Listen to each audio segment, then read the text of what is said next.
Welcome to the Pixel Retentive Podcast, where we, a business owner and an artist, discuss the business of art and the art of business.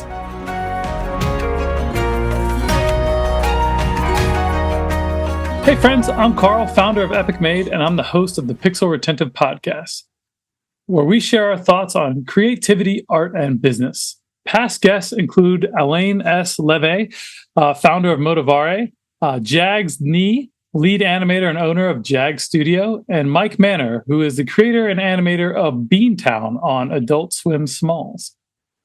I'm forever grateful for the supporters of our podcast, and we are always looking for more sponsors. Today's episode is brought to you in part by AIGA. The 2025 AIGA Design Conference hits Los Angeles November 9th through 11th for its 40th anniversary. 3 days of creative energy, connection, and growth with some of the brightest minds in design. As a Pixel Retentive listener, you get a 15% off discount. Just use the code EPICLISTENERS at checkout. Grab your spot at aiga.org. This is a fantastic opportunity for growth and networking in the design community.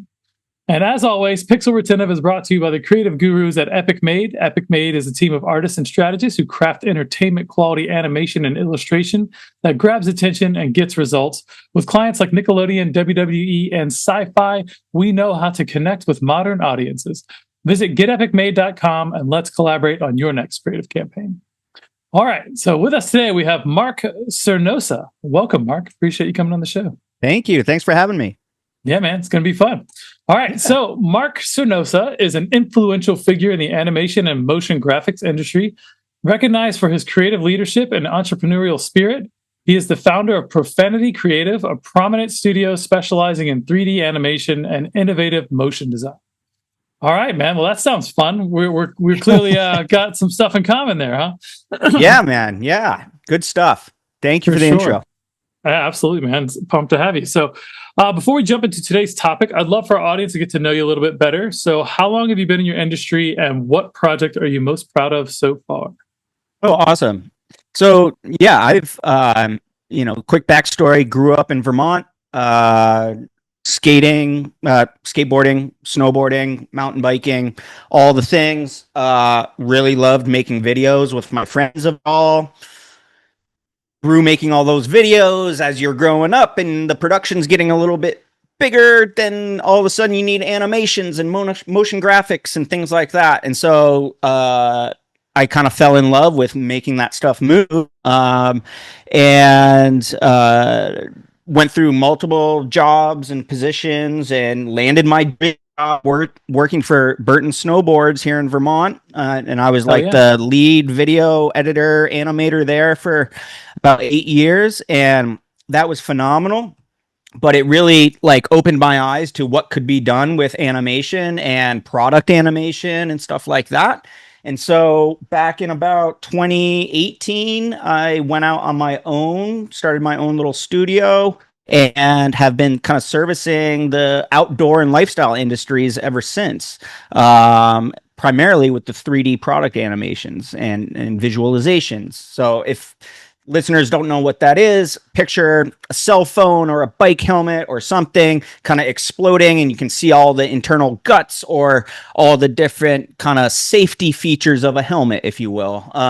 So things that were really hard to show in live action. And as I'm sure a lot of us have seen those commercials and things, I've really tried to focus that work on the outdoor and lifestyle industries because it's what I know, So yeah, I've been doing animation stuff for a long time, but I've been running my own business now.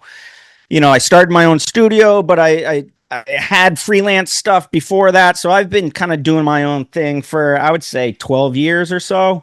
And through that, I've had the honor of working on some amazing projects, really and truly. But I would say the project I'm kind of most proud of, and looking back, sure, it was never perfect, but it was the project that I did at Burton Snowboards that really made me want to go off on my own and start my own business in my own studio. And that was because we launched a brand new product that was top secret for 3 years. It was all done in 3D. And we had some, it was still being invented while we were creating these assets in 3D. And I saw all these light bulbs going off with the different marketing people and VPs and all these things. And I'm like thinking to myself, well, if they're very impressed with this and the creative control we can have with it, I'm sure there's some other, businesses out there that would be into this. So that is what really opened my eyes and kind of, it opened my eyes, and it was like, this is something I should pursue. And so even though like I've worked on some amazing projects since, I would say that is such an important project to me because it really lit the fire for me to go out and pursue this. I love that. One of those milestone things where you're just like, yeah, this was a pivotal moment in my career. I've had a couple of those myself. It's something you said there I think is really important for the audience to note, especially people that might be looking to like, hey, look, I do motion graphics, or I do graphic design or illustration or any type of creative thing. And I always preach about niching down, right? Like if you can niche down into something you really know and really love, and then apply these skills with that, now you have a smaller section of competition, and it's easier to market yourself. So I love that you said that. You said, you basically, you didn't use the word niche, but you said like, I started working in outdoor because that's what I knew, right? But that's like, 100%. That really makes sense. That's where you should exist, right? Because you're the consumer, right? You follow these things innately. You love these types of products. So now when you're applying your other skill, your other hat, they come together and you're twice as valuable, right? That's totally why my company niched into like nerdy gamer stuff, because everyone on my team is just a nerdy gamer. Like we've been playing every video game you can imagine and watching all the fantasy shows and reading all the books and like, you know what I mean? So like, it's not work for us to work in that space and know the industry because we're doing it anyway. So then the work we create resonates more than it would anywhere else. So, well, and I think from my perspective and my experience, it's made my clients feel a little, safer, if you will, or a little, it kind of takes some of the risk off the table when, we're talking about a new bike helmet with this new, technology to, help concussions and stuff like that. It's like, oh, totally. I totally understand it. And I get that. And I actually have a helmet with that technology in it. And so they don't have to start from square one of saying, okay, this is what we're trying to solve and what we're trying to show. It's like,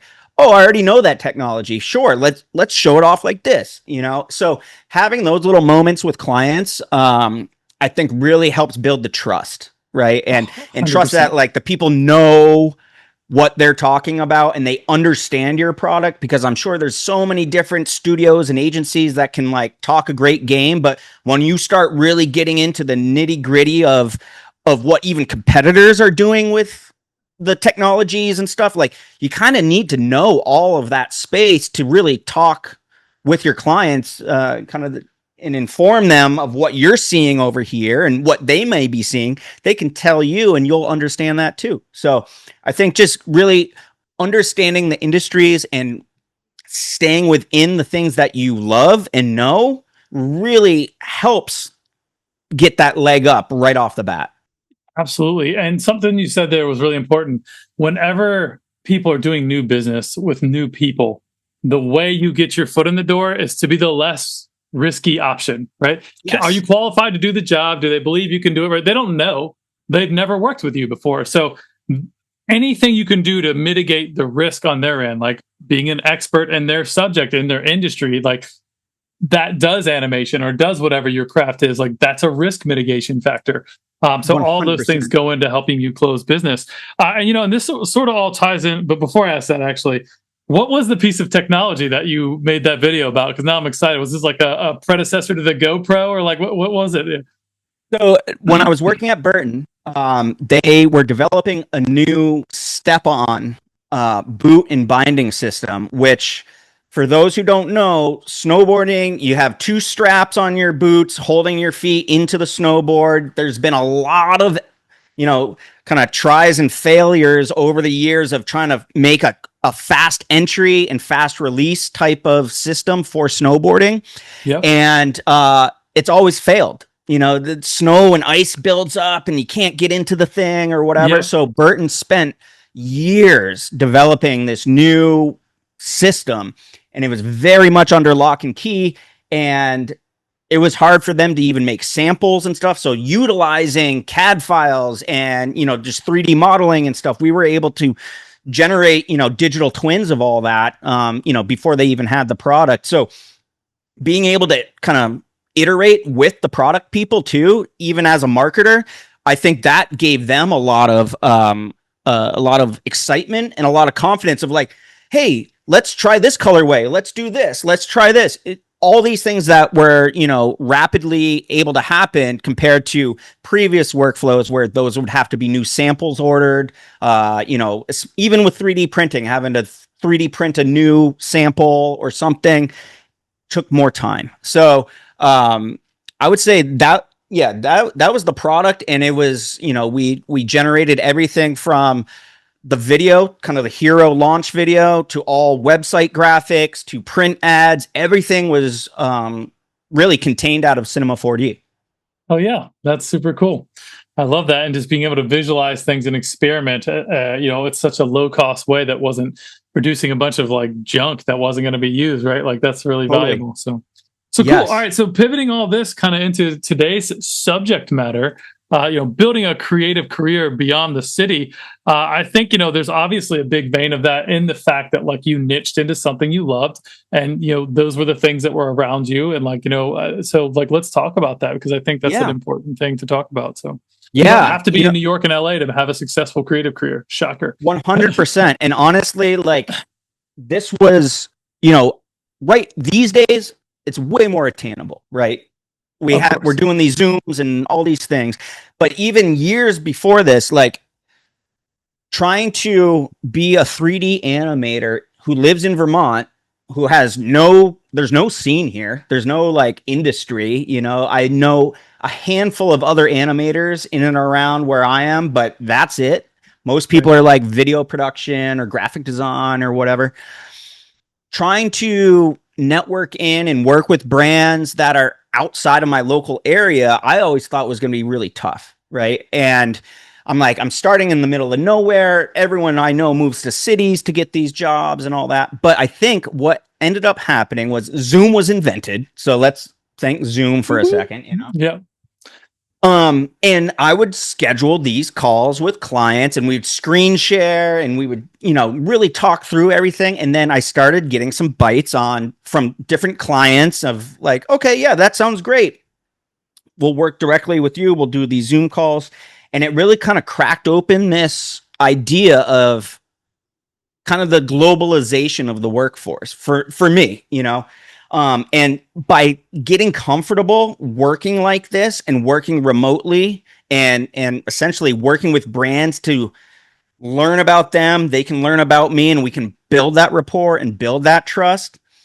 Like that really started to come to fruition. And the more I was able to land projects remotely, the more I was willing myself to take some risk in working with other artists remotely. So I've built my entire studio on working with contract artists all around the world. And we'll have a hot fire thing come up, and I'll hire someone in Germany, someone East Coast, West Coast, and maybe someone over in Australia. And that thing is constantly being worked on, right? And so being able to kind of utilize the technology, and even though it was new, when I would say, let's get on a Zoom call, people are like, you mean Skype? I'm like, kind of like Skype, but this is a little better, Yeah. People got more familiar with it. And this was back in 2018 or so. And then boom, 2 years later, everyone's on Zoom. It didn't change anything on how I worked, because I was already set up to work everything remotely. Everything's in the cloud, yada, yada. And so being able to show up, produce good content, and gain the trust of these people and clients, it ended up being like, we don't care where you are. You could be on a beach somewhere, as long as you're getting us what, we paid for, and we're handling the process and the production smoothly. They don't care. They don't care if I'm working all night or all day or whatever time zone. So that was a really interesting lesson of just building trust through education, through being transparent in like my process, screen sharing, showing how things worked, I think built the trust. And over time, I don't know, I guess reflecting on it, maybe I pulled back a little bit, and now I'm like not as transparent. It's like, oh, someone has a proposal, I just give them a 1-page proposal, you know? And like, what, I guess I don't know where I'm going with that, but more or less, it like I was very like into educating the client, and a lot of times that turned into jobs. But what I've noticed in the past 2 years, all that education now gets shopped around to other shops, and they find the lowest bidder. And so I've kind of pulled back on it a little bit of like, cool, yeah, I can go as deep into education of 3D and how it all works and yada yada. But let's get agreement, signed first or whatever, because I'm always down to share knowledge 100%. And, if someone wants to take that knowledge and go shop it around, then probably not the client I want to work with anyway. But it was kind of a blow to the self-esteem a little bit, right? Like, what? You got to be kidding me. But, with all that being said, maybe it is needed. Maybe I do need to kind of go back to being a more transparent or something. Like maybe that will become more important, especially these days with AI and all these things where everything's a black box. You type something in and you get something out, and no one really knows what's happening in that black box, And I think that happens for us animators all the time, like, here's the brief, here's the budget. We don't know how you're going to make it and do it, but we're going to trust that you're going to do it. And I think with all these new technologies and softwares and tools, these clients can kind of almost get there themselves. So like, what's separating you from clicking some buttons or whatever, right? And I think it does come to the client service part of it. Well, I think that's a huge part of it for sure, the client services side. I think the tools are still pretty abstract in that like they can't get micro dialed in like you'd like them to unless you really, really know what you're doing, and you're also a trained amazing artist in the first place. You could probably do this without those tools. So like 100%. That's the only people that are really, really crushing it with these tools. And we're all staying abreast of it like we have to, right? Especially doing that, we do digital art like in some fashion, like that's what we're not painting on the wall. So like we have to be aware of the latest and greatest technology at all times. That's just been the nature of the beast, right? I saw the exact same thing kind of happen with COVID. Like we were mostly remote. We did have an office, but I shut that down in COVID. But quickly, no one cared if we had an office, and it was like it didn't matter if we were working with like Warner Media properties or like any big brands. Like they don't care. They just want to know, can you get the work done, and can we count on you, right? Like is it good work? Is it on budget? Is it on time? That's pretty much the trifecta, right? So I saw a lot of that. And then I have seen a lot of what you're talking about, where people are shopping a lot of stuff around. Last year in particular, it was really crazy, where I felt like every big company thought they could just do it with AI, right? And like they realized oh, we don't have any control of this shit. Oh, and no one, and we can't own the intellectual property rights. Please never stop stressing that. Like you can't own the shit that pops out of the other end of AI if you just typed in a little prompt. You can own your prompt. You can own if it's long enough, you can copyright the prompts, but like the actual output in pixels is not copyrightable unless you're running it through your own data set and you've controlled all the inputs, and there's a lot more things. It's considerable human input, right? Yes. So that's a thing that gives us a quite an edge, right? If you produce a video for somebody that's all AI, someone else can just snag it and swap out some logos, and you have no defensibility for that. 100%. You can't protect it at all. And there's something I've seen, on this education level and what you're talking about, like we stopped putting out giant, robust proposals and then for people to just shop it to somebody else and get the cheapest bidder. We actually started a process that I learned at Jason Swank's mastermind. It's a foot in the door offer.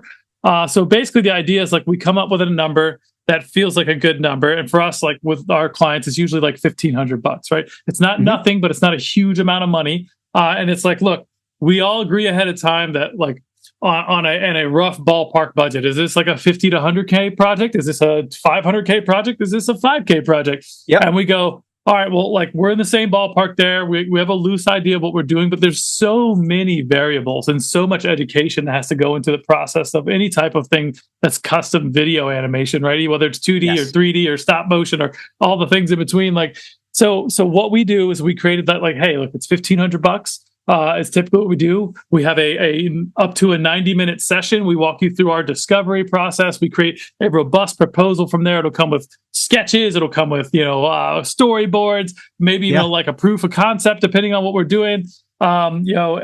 And that $1,500 comes off the top of the invoice if you decide to move forward with any of our projects. And if you don't, you can take our ideas and run with them, because if you're going to do that, you're going to do that anyways. And we still got paid $1,500. So we're trying to make it make sense for everybody, and again, removing the risk, right? Like, so de-risking the scenario as much as possible. And I think, that's really been advantageous for us. I think we've done, dozens of those, and maybe twice people haven't moved forward. Which is amazing. So, and it weeds out like the people that didn't move forward. There was something wrong with our budgets or our ideas that wasn't correlating with them. And I would have hate to have figured that out when we have a significant amount of their money in our bank account and we're 4 months in. It's a nightmare. And so it's really protecting everybody, right? It's a risk mitigation on both sides. And I think that's maybe something that could be helpful for you. So, and there's where like the buyer's bias or whatever, or the purchaser's bias, where like if they come to you and they hire you for whatever consulting session, and then sure, they can go shop it around, but kind of in their head, they're already thinking like, well, we already talked through all the problems with Carl. So like, let's just hire him, Yep. So I think there definitely is something there. And, what's been interesting to me, and talking, or I should say, reverting back to this black box idea, especially in 3D, like in product stuff, like how it all works.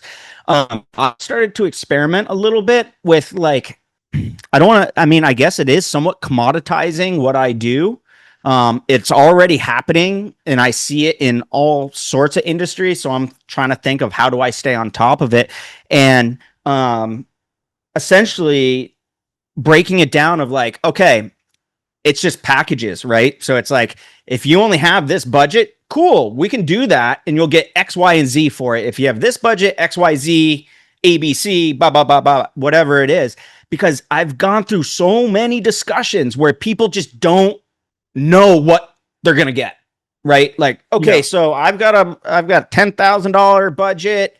What's that going to actually get me, or whatever it may be, right? And so trying to kind of demystify that black box, and it's like, all right, for this engagement, you're going to get, whatever, 10 still photos for use on your website and Amazon and whatever. The next one, you start introducing like little media motion clips or something like that. And just things that are showing your client that you understand their need, and they're going to need stuff for the website. They're going to need stuff for Amazon. They're going to need stuff for social. They're going to want some beautiful looking thing for YouTube probably, or a pre-roll, like letting them know that, okay, cool, this package already has a YouTube pre-roll in it. It has 10 social media assets, blah, blah, blah, blah, blah, blah, blah.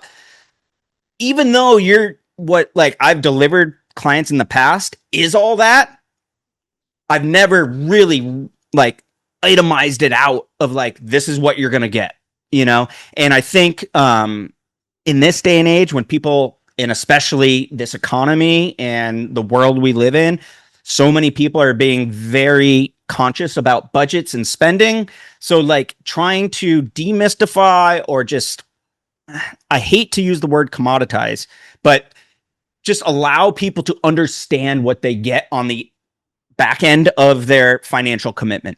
100%. The more transparency on that. Super simple as it seems, I don't do that.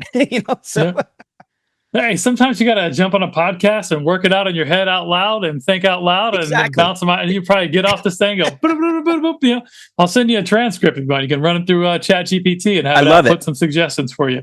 I do that all the time, by the way. I think best when I'm talking, especially with colleagues. And like I've pulled transcripts out of so many calls and been like, hey, decipher all this into an actual action plan and boom, boom, boom, right? It helps me with, it feels like it helps me overcome my shortcomings and disabilities of like, I'm like wildly ADD. So it's hard I have a million great ideas and like a much less capacity to put them into motion. So I've leveraged these tools a lot in that fashion, which has been really fun. I always love to actually create things and pick up my pen and draw on a thing, whether that's a digital screen or, colored pencils or whatever. And that's not going to go away. I think it's just there's going to be a whole lot of different things. And the creative economy is nuts right now. We've all seen it and felt the pain of it. It's not going to be fully destroyed, but it is definitely transforming. And in any change and turmoil and chaos, like it's hard to kind of find your bearings sometimes, but you just got to keep plugging forward. So, not to be like doom and gloom, but I just saw a report yesterday about that ad agency WPP.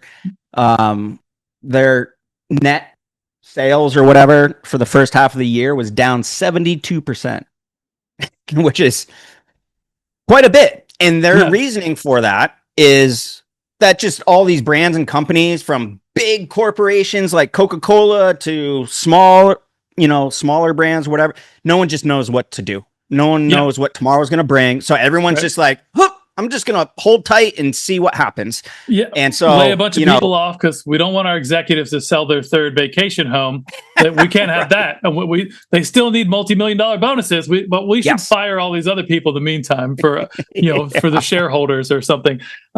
Sorry for my cynicism here, but I wish that wasn't exactly the fucking truth. Tell me I'm wrong.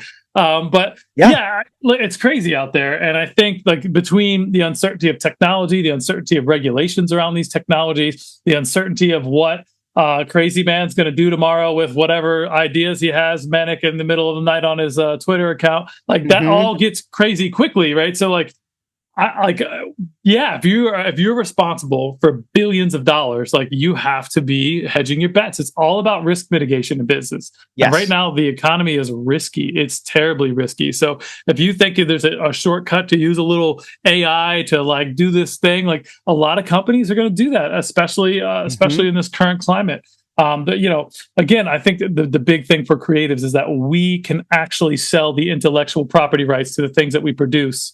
And that's a huge cornerstone right now of what we can't lose that fight on the legislation side of this thing. Yes, 100%. So that's something we advocate for all the time at the Graphic Artists Guild, among other things. We're putting out a statement now about the ethical uses of AI, and like if you're going to use it, you should consider these things and these things and these things, and this is probably ethical, and this is horribly unethical, and like so.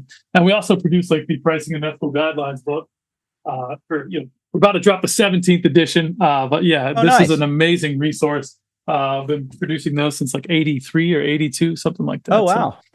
So, but animations in there, motion graphics, all sorts of stuff. And we're actually launching a section on AI this year that's going to be a QR code that goes to a website, because by the time the thing goes to print, it's going to be antiquated, right? Like it's like, you're talking about GPT version 2? Like we're on 12. Like, Yeah.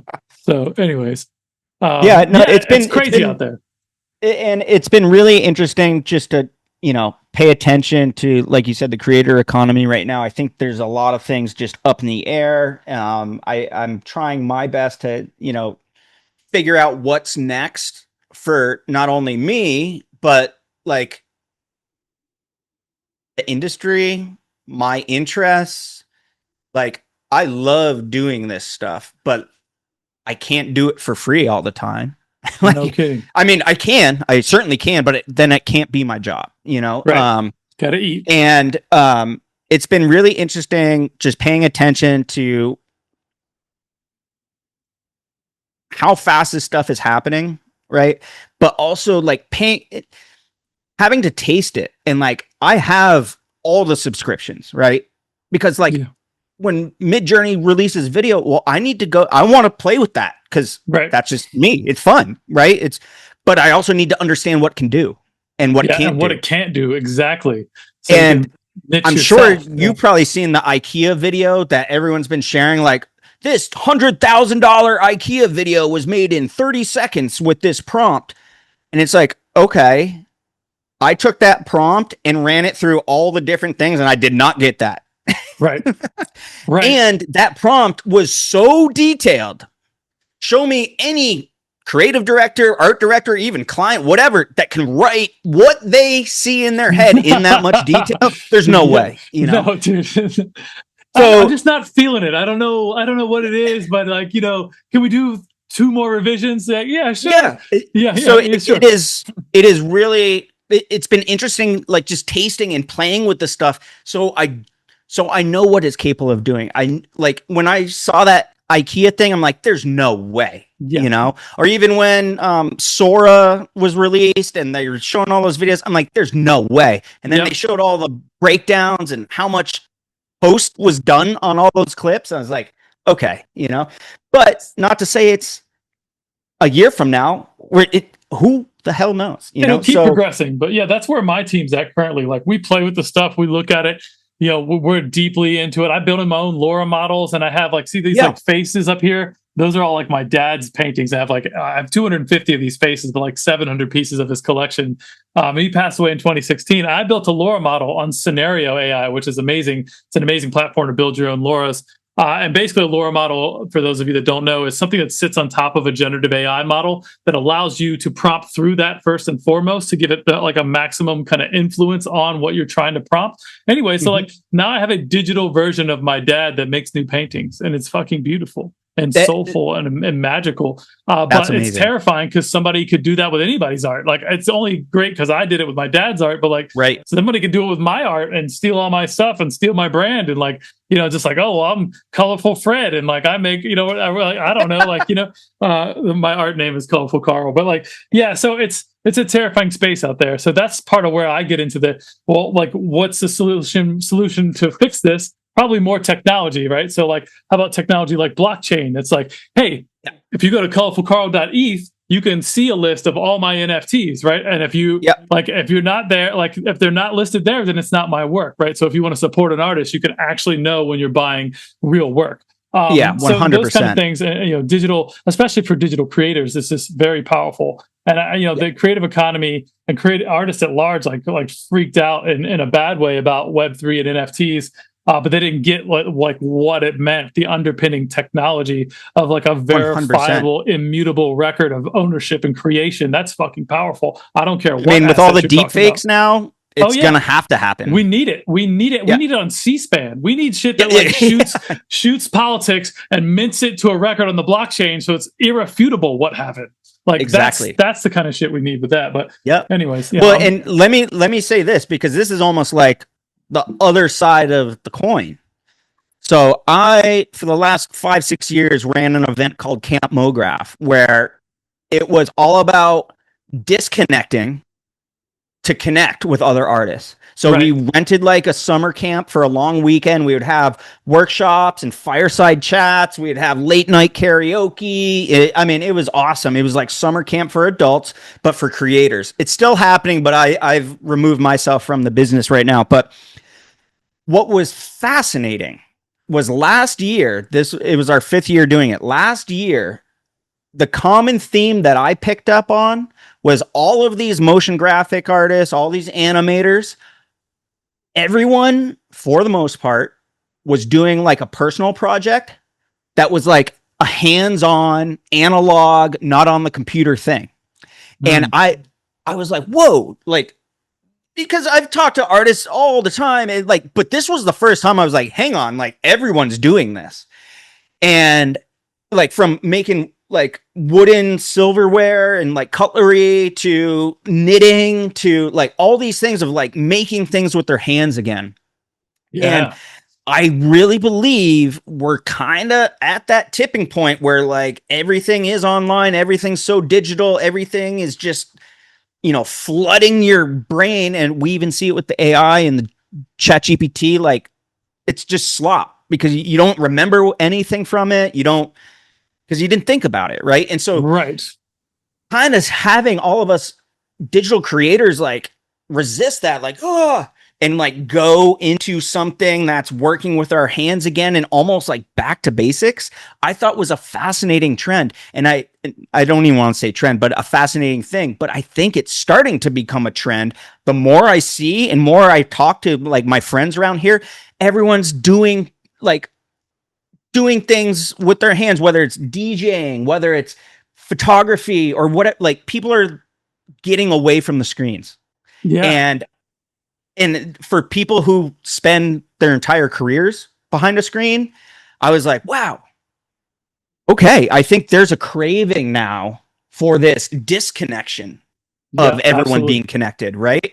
And so in my head, I think there's some legs with some other types of events or communities or things that we could probably put together that is like, you know what? Yeah, the world is going all digital. It's crazy, but let's leave our phones on our bunks and let's just hang out. And it feels weird for like the first hour, but then you don't have any more phantom buzzing in your pant pocket, or you're like, wait, I don't even have a phone on me. Like, what is this? You know? Magical. But it really makes you feel at ease, dude. And maybe this is part of like who I am, again, from the outdoor, from nature, from Vermont. I spent a lot of time outside. The clarity of just being away from this that your mind gets is fascinating. It's natural. Like when I decided to leave that business, I couldn't wrap my head around what I wanted to do, blah, blah, blah, blah, blah. So what did I do? I went snowboarding by myself, and I like hiked out on the backside of the resort where there's an amazing tree run, great powder. And I just sat there for like a half hour overlooking the mountains, just chilling by myself, just thinking about this decision, what I want to do. And like this wave came over me of like, oh, that was great. That was a great experience. We did it. Success. Okay, let's close that chapter and on to the next thing. You know? Yeah. And I would not have had that clarity. And I know I didn't have that clarity because it took me a month to kind of come to that decision. And it was right at the end where I went snowboarding in nature, beautiful day. And I had a clear head. I could think, and it was the right decision. So I love that.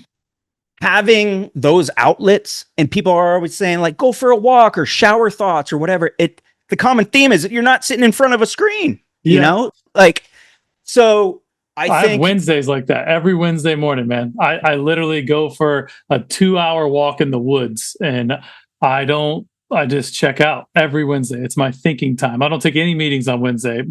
Most of the time, I mean, sometimes I'll take like a random one-off, but like my day is blocked out. You can't just book on my schedule from my scheduling link on a Wednesday. Like that's my sacred time. I think it's so important. And I mean, it really makes you think clearer and like problem solve better, right? Like and I mean, I think there's probably some scientific data behind it making you feel better as a person and whatever. And, you know, so just being able to get outside and like let the sun hit your body for a little bit, like it's very important. And I can tell when I don't do it, you know, I become salty, I become negative or like whatever, just 100%. Not the best person I can be. And 100%. Yeah, gotta fill your cup, man, and I love that. Like, and look, we all knew that innately. Like, as you said, you know, all these creators coming together in the woods, start talking about all the cool projects they're doing. Like, I grow a massive garden every year, and I spend a lot of time just like building beds and building things and making my greenhouse and like all that. And I built my desk, and like, you know, my roof failed, so I redid the roof. Like, I like to do things with my hands. Like, it literally says on my business card that I'm a recovering createaholic, right? Because like I have to like be a CEO now and not like, you know, be a creative. So like, yeah, all these things are infused into the ceiling is covered with artwork. And like, we get like, my wife and I have just started treating our house like it's a big extension of our creativity and a big piece of art, right? Like, so we've slowly been going through our house. We've been here like 13 years, almost, I don't know, 14, who knows? Lots of years, and we just redo every room periodically. And like our living room, we just repainted, like the doors purple and the walls are green, and we got vines on the ceiling and like crazy lights everywhere. That like love it, but it's fun and it's just a creative expression. It's something physical, and it's like a manifestation. It doesn't live on a hard drive somewhere, right? And it brings us joy. Totally. Yeah, I feel like so into that, and like honestly, even if you think back, like art history and stuff, like, people go walk through galleries, they see things, they get inspired. And like, yeah, you can get inspired here on your screen. We do every day. Sure. But when you're scrolling and you're just, why did you like it? Was it the colors? Was it the composition? Like, you don't even have time to sit there and think because you're like, oh, that's cool. Next.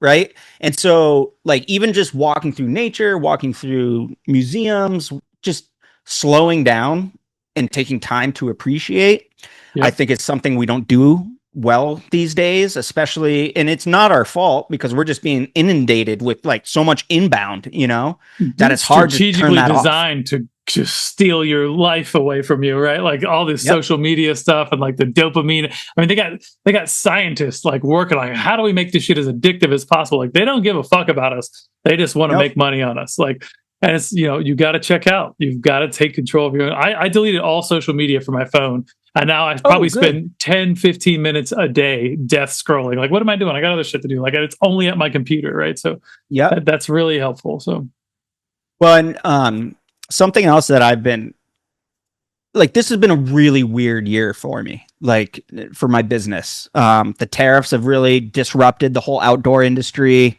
Yep. Most people source materials and things from there. I've seen a lot of reports, and I've actually listened into a few conference calls and stuff with different CEOs and CFOs of some really big brands. I won't call them out here, but like brands you've all heard of, and they're just like, it's day-to-day warfare. We don't know we're trying to get all of our stuff out of Vietnam, and we get it into a bonded warehouse, but then everybody else is in there and the bonded warehouse wants us to pay this super elevated price to get our stuff out of the warehouse now. And so like all these things are happening. So it's really affected my business, because if they're doing this with product on the top of the chain, where I'm sitting with marketing and making cool looking things at the bottom of the chain to sell said product, there's no product to sell anymore. So like it's been consolidated where it's like an evergreen, right? It's a black colorway that we can use for 3 years or whatever it may be. But so that's really disrupted a lot of my like kind of normal client routine business. And it's been really mentally challenging. Lots of mental gymnastics with that. Is it me? Is it my pricing? Is it my positioning? Is it me? Right. Yeah. And I think something that I heard recently on a podcast, I don't know if you ever pay attention to Professor Scott Galloway, but he's like a business professor of NYU. Yep. And he said recently that like shit right now is hard for anyone, like, especially if you're just out of college or, all these low end or entry level jobs are going away and whatever. And like his whole mindset with it is like, it's not your fault. Don't be mad at yourself. It like the system is kind of being rigged against you. Right. And there's all these things working against you. It's not your fault. And like trying to keep that top of mind for me, because like you can get in, and I did get into a really bad mental place of like, oh God, I'm failing. I'm a failure. I can't do it anymore. I've blah, blah, blah. And you can really go down a dark hole that way. But having to keep in mind that like, it's not just me.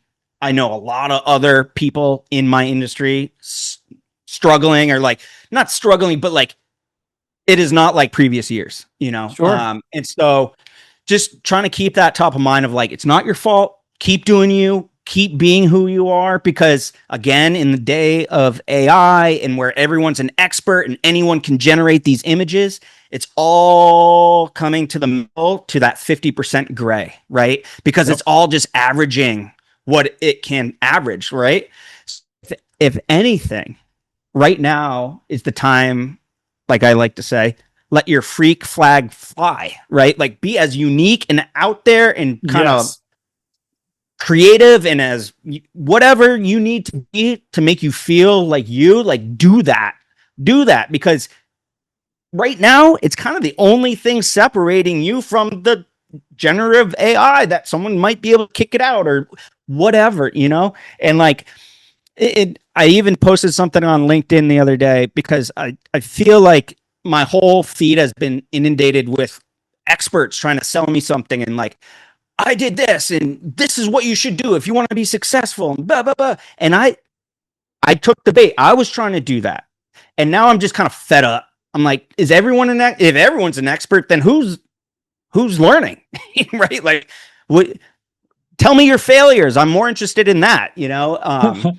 And so I think, like, for me, some of my failures of the year was like not leaning into more of who I am and being who I am. And I don't know, just not trying to keep up with the Joneses, not trying to do what everyone else in the industry seems to be doing or posting or whatever. And so, like, I don't know, I feel like just kind of taking a U-turn and like going this way and just like saying, you know what, I don't care about all the success. Like, tell me like your worst client story this year, or like whatever, because we all know it's not all glitter and rainbows. Like, dude, come on, stop fronting, right? And I think that goes for every social platform, but for the most part with LinkedIn, where it's very business focused and stuff, I don't know. I'm just starting to get a little fed up with it.